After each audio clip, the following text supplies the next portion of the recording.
नमस्कार दोस्तों, स्वागत है आपका हमारा YouTube channel Sunday travels blog में।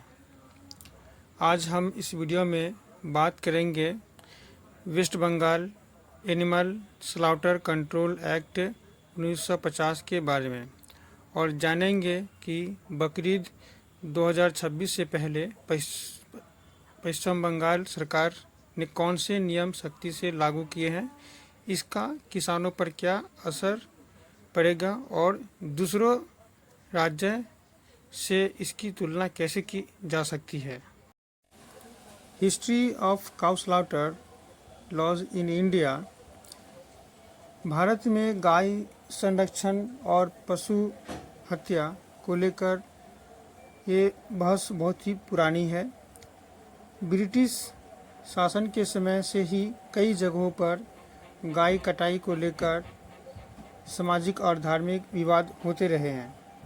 आज़ादी के बाद भी भारत के अलग अलग राज्यों ने अपनी संस्कृति, कृषि व्यवस्था और समाज को ध्यान में रखकर अलग अलग कानून बनाया है। इसी कारण से पूरे भारत में एक जैसा कानून नहीं है। हर राज्यों का एक अपना अपना कानून है और अलग अलग कानून है।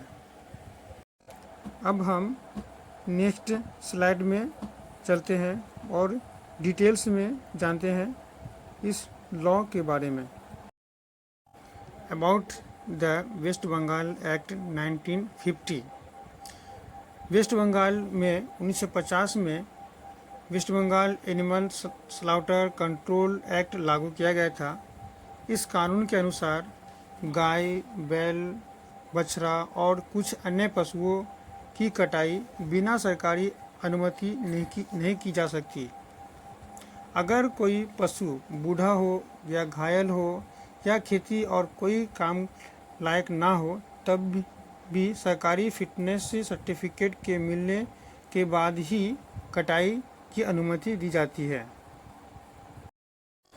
अब हम बात करते हैं why the 2026 rules became important. West Bengal में एक नई सरकार बनी है और नई सरकार बनते ही बकरीद से पहले पश्चिम बंगाल सरकार ने इस कानून को सख्ती से लागू करने की घोषणा कर दी है। सरकार ने कहा है कि अब केवल अधिकृत स्लॉटर हाउस में ही पशु कटाई होगी। सार्वजनिक जगहों पर कटाई पर रोक रहेगी और हम पशु के लिए फिटनेस सर्टिफिकेट जरूरी होगा।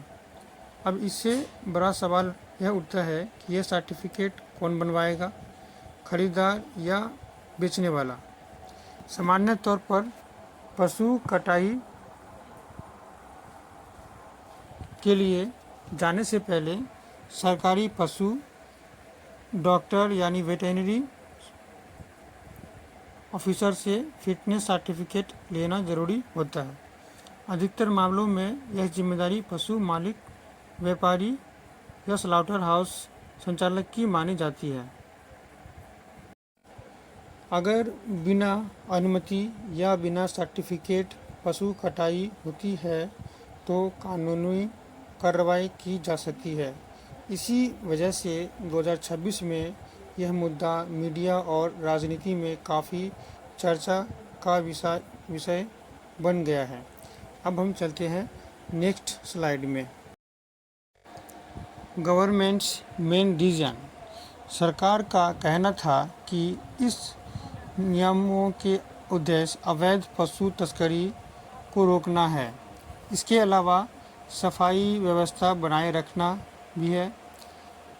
भीड़ नियंत्रण में और कानून व्यवस्था को मजबूत करना भी जरूरी बताया गया। सरकार ने यह भी कहा कि यह कोई नया कानून नहीं है, बल्कि पुराने कानून को सख्ती से लागू करना है। अब हम आ चुके हैं स्लाइड नंबर 6 में। इस स्लाइड में हम बात करेंगे फार्मर्स एंड ट्रेडर्स। इस पर क्या इम्पैक्ट होगा, इसका असर क्या होगा। बकरीद के समय कई किसान और पशु व्यापारी पशु बेचकर अच्छी खासी कमाई करते हैं। इस दौरान पशुओं की मांग बढ़ जाती है, कीमतों में भी बहुत ही ज़्यादा बढ़ोतरी होती है। लेकिन सख्त नियमों की वजह से कुछ व्यापारियों और किसानों को डर है कि उनका व्यापार प्रभावित हो सकता है और नुकसान का होने का भी संभावना है। अब हम बात करते हैं economic challenges for rural families. ग्रामीण इलाकों में पुराने और अनुपयोगी पशुओं को पालना काफ़ी महंगा पड़ता है। अगर किसान उन्हें आसानी से बेच नहीं पाएंगे तो आर्थिक दबाव बढ़ सकता है। कई परिवार बकरीद के समय होने वाली कमाई से कर्ज चुकाते हैं, खेती के खर्च भी निकालते हैं और बच्चों की पढ़ाई का खर्च भी उठाते हैं। अब हम बात करते हैं रिलीजियस एंड सोशल डिबेट। यह मुद्दा सिर्फ कानून तक सीमित नहीं है, यह धर्म, परंपरा, किसानों की आय और पशु संरक्षण से भी जुड़ा हुआ है। कुछ लोग सख्त कानून का समर्थन करते हैं, जबकि कुछ लोगों का मानना है कि इससे गरीब किसान और छोटे व्यापारी प्रभावित हो सकते हैं। Court and public reaction. इस मुद्दे पर अदालत में भी सुनवाई हुई है। रिपोर्ट्स के अनुसार कलकत्ता हाई कोर्ट ने 2026 की सरकारी अधिसूचना पर रोक लगाने से इनकार कर दिया है और सोशल मीडिया और समाचार चैनलों पर भी लोगों की अलग अलग प्रतिक्रियाएं देखने को मिली है। कुछ विशेषज्ञों का मानना है कि भविष्य में पशु बाजार में बदलाव आ सकते हैं। कई व्यापारी गाय की जगह बकरी और भैंस की व्यापार की तरफ आगे जा सकते हैं। इसके अलावा दस्तावेज जांच और पशु परिवहन नियम भी और सख्त हो सकते हैं। हमारा वीडियो आपको कैसा लगा, इस बारे में आप कमेंट करके मुझे बताएं। और West Bengal animal slaughter control act 1950 आज भी एक बड़ा चर्चा का विषय बना हुआ है।